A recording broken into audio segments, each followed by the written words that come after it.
మీరు ఎందుకు వెళ్ళారు? మీరు ఎందుకు వెళ్ళారు? మీకు పనేంటి అమరావతిలో? అమరావతి మీరు ఎందుకు వెళ్ళారు అని చంద్రబాబు నాయుడు గారు అడుగుతున్నారు. ఈరోజు అమరావతికి వెళ్ళారు. ఎవరు వెళ్ళమన్నారు మిమ్మల్ని? ఆంధ్రప్రదేశ్ లో అడుగు పెట్టాలంటేనే పాస్పోర్ట్ వీసా తీసుకొని వచ్చే పరిస్థితులు కనిపిస్తా ఉన్నాయి. అమరావతి ఎందుకు వెళ్ళారు అని అనడం అసలు నాకు అర్థం కాదా.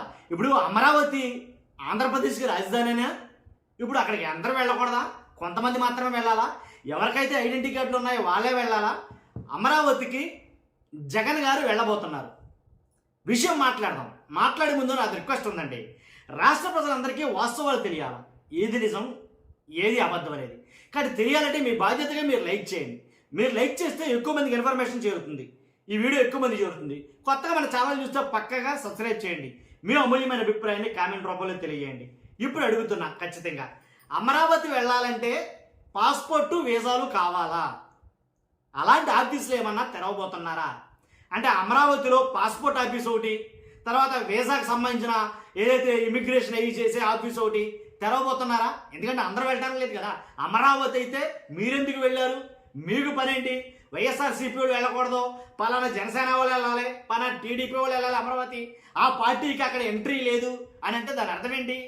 అంటే వైఎస్ఆర్సీపీ పార్టీకి ఓట్లేసే వాళ్ళు అందరూ అమరావతి వెళ్ళకూడదు అంతేనా? టీడీపీకి ఓట్లేసే వాళ్ళు అయితేనే అమరావతి వెళ్ళాలా? దీని అర్థం అదేనా? రకరకాల అర్థాలు అయితే వస్తున్నాయి, రకరకాల అనుమానాలు అయితే ఉండిపోయినాయి. ఎందుకని అమరావతి వెళ్ళకూడదని నిర్బంధం చేస్తున్నారు? ఎందుకు అమరావతి వెళ్ళకూడదు? అమరావతి ఏమన్నా ఆఫ్ఘనిస్తానా లేకపోతే పాకిస్తానా? దానికి ఏమైనా వీసా కావాలా? అమరావతి వెళ్ళాలంటే పాస్పోర్ట్ వీసాలు కావాలా? అలాంటి రోజులు రాబోతున్నాయా అని అంటే కనుక మొన్న జరిగిన సంఘటన ఏదైతే ఉందో దాన్ని చూస్తే అలా అనిపిస్తుంది.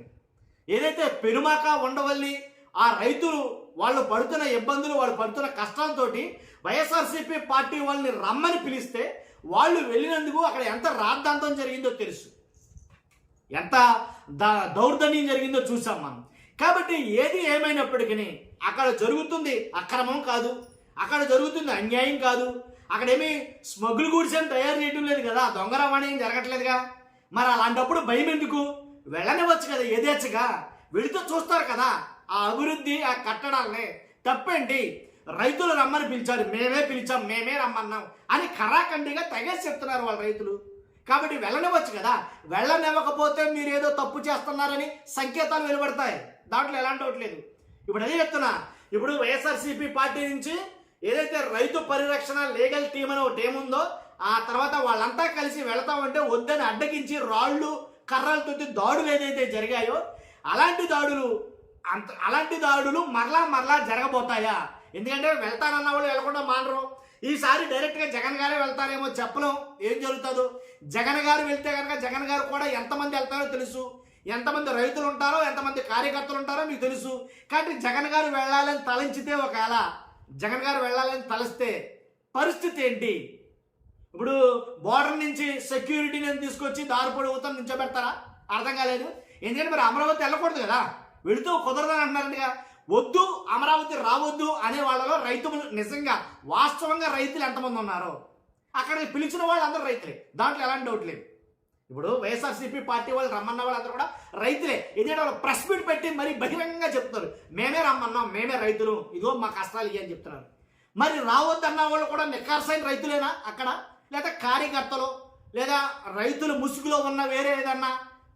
అర్థమైందా? కాబట్టి అందు గురించి అడుగుతున్నా. ఏంలే, అమరావతి అంటే వేరే వేరే దేశాలు వెళ్ళడానికి, వేరే వేరే ప్రాంతాలు వెళ్ళడానికి, అవుట్ ఆఫ్ స్టేట్స్ వెళ్ళడానికి ఎలాగైతే వీసాలు, పాస్పోర్ట్లు ఇవన్నీ కావాలో, ఆంధ్రప్రదేశ్లో ఉన్న అమరావతికి వెళ్ళాలన్నా ఇవన్నీ కావాలా? ఏంట్రా బాబు లేనిపోయింది. పాస్పోర్ట్ లేని వాళ్ళు చాలామంది ఉన్నారు, నాలుగు ఇంక వెనకబడి కనీసం పాస్పోర్ట్ కూడా లేదు. కానీ పాస్పోర్ట్ వీసాలు కావాల్సి వస్తే అమరావతి వెళ్ళాలంటే కష్టం కదా. నా బోటోడు మా బోటోడు వెళ్ళలేరు కదా. అది నేను అనేది. ఏమో చాలా బాగా కట్టారంటే అమరావతి ఖచ్చితంగా వెళ్ళాలి అని ఉన్న లోపల నాకు కూడా చాలాసార్లు అనిపించింది, అమరావతి వెళ్ళాలి, ఎంత బాగా కట్టారు ఏంటో చూడాలని. కాబట్టి అలా వెళ్ళాలంటే కుదరదేమో, ఐడెంటిటీ కార్డు కావాలంటారేమో, లేకపోతే నీకు వీసా ఉందా, పాస్పోర్ట్ ఉందా అని చెక్కింగ్ ఆఫీసర్ చెక్ చేస్తారా ఏంటో నాకు అర్థం కావట్లా. అలాగే జరుగుతుంది చూస్తూ ఉంటే కనుక. వద్దండి, లేకపోతే పెంచుకుంటున్నారు అంతే, ఏం లేదండి. దీన్ని పెంచుకుంటున్నారు పైపెచ్చు. మీరు ఎందుకు వెళ్ళారు? అసలు ఈ మాట ఎలా అడుగుతున్నా నాకు అర్థం కాదు. నిజమే, చంద్రబాబు నాయుడు గారు మీరు ఎందుకు వెళ్ళారని అడుగుతున్నారు. నిజమే, వాళ్ళు అమరావతి వద్దన్నారు. అమరావతి వద్దని అలా వాళ్ళు 3 రాజధానులు కావాలన్నారు. వాళ్ళు అమరావతికి వ్యతిరేకంగా అదనలో 3 రాజధానులు కావాలి, పరిపాలన వికేంద్రీకరణ జరగాలి, పరిపాలన అంతా ఒకే చోట ఉంటే కుదరదు. హైదరాబాద్ మొత్తం పెట్టుబడులన్నీ తీసుకెళ్లి హైదరాబాద్లో పెట్టి ఏం జరిగిందో పొమ్మంటే అవతలకి ఎలా వచ్చేసారో అదే పరిస్థితి ఏర్పడుతుంది రేపు అమరావతి మొత్తం అంతా ఒకే చోట ఉంటే. కాబట్టి ఒకే చోట అనేది కరెక్ట్ కాదు, పరిపాలన వికేంద్రీకరణ జరగాలి. 3 చోట్ల నుంచి అయితే కనుక రాష్ట్రం మొత్తం ఎస్టాబ్లిష్ అవుతుంది, అభివృద్ధి అనేది సమాంతరీకరణ ఉంటుంది అనేది ఆయన ఉద్దేశం. పోనీ ఆ ఉద్దేశం కాదన్నారు, చాలా మంది ప్రజలు వద్దన్నారు అని మీరు అంటున్నారు. అమరావతికి వాళ్ళు విరోధం వద్దు అన్న మాటలు లేకపోయినా వాళ్ళు అన్నారు. అయితే మాత్రం రావడానికి హక్కు లేదా ఆంధ్రప్రదేశ్లో ఉన్న వాడికి? అలా అంటే 40% జగన్మోహన్ రెడ్డి గారికి ఓట్లేసిన 40% మంది కూడా అమరావతిలోకి వెళ్ళడానికి అనర్హులేనా? అర్థమైందా మీకు? ఇంకా వాళ్ళు ఎవరు వెళ్ళకూడదా? అలాగున్నా కదా పరిస్థితులు చూస్తామంటేనే విడదీసేస్తారా? ఆంధ్రప్రదేశ్ వేరు అమరావతి వేరని 2 రాష్ట్రాలు కానీ కాబోతున్నాయా? 2 భాగాలు కానీ విడదీసి పరిపాలించాలనుకుంటున్నారా? అలా అనుకుంటే రేపొద్దున వైజాగ్ వాళ్ళు వేరే వాళ్ళు వస్తారంటే కనుక, వేరే పార్టీ నాయకులు టీడీపీ వాళ్ళు కావచ్చు, జనసేన వాళ్ళు కావచ్చు, వైజాగ్ వస్తారంటే వాళ్ళు వద్దంటారేమో. ఎందుకంటే కనుక మా ప్రాంతాన్ని రాజధాని చేస్తానంటే మీరు వద్దన్నారు, మీరే కావాలని కాడెట్టారు, అడ్డెట్టారు, కాబట్టి మా ప్రాంతం రాజధాని కాకుండా ఆగిపోయింది, మీ వాళ్ళే ఆగిపోయిందని వాళ్ళు రావద్దంటారేమో. చెప్పలేం కదా. ఇలాగా అంటే అసలు ఇలా విభజించడం అనేది నన్ను అడిగితే మహా దారుణమైన పొరపాటు ఇది 100%. దాంట్లో ఎలాంటి డౌట్ లేదు. ఇక లేదంటే కనుక ప్రతి ఓడు పాస్పోర్ట్లు వీసాలు జోబుల్లో పెట్టుకుని తిరగాలి ఇక ఆంధ్రప్రదేశ్లో తిరుగుతున్నా సరే ఇలా ఉంటే కనుక. కాబట్టి అది కరెక్ట్ కాదు. మీరు చేస్తుంది మంచి అయినప్పుడు ఖచ్చితంగా చూడవచ్చు, దాంట్లో ఎలాంటి డౌట్ లేదు. రానవచ్చు, ఏమవుతుంది నిజంగా ఆ భయమే మీకు మీరు పడుతున్న భయం చూస్తే అక్కడ ఏదో జరుగుతుందని అనుమానం రెట్టింపు అవుతుంది. అది నేను చెప్పాలనుకుంది. అందరూ మాట్లాడుకుంటున్న మాటని. కాబట్టి దీని మీద మీ అభిప్రాయాలు చాలా అవసరం అండి. చూస్తున్నా మీ అందరూ కూడా మీ అభిప్రాయాలు చాలా అవసరం. కాబట్టి మీ అభిప్రాయం ఖచ్చితంగా కామెంట్ రూపంలో తెలియజేయండి. ఫస్ట్ అయితే లైక్ చేయండి. Thank you very much.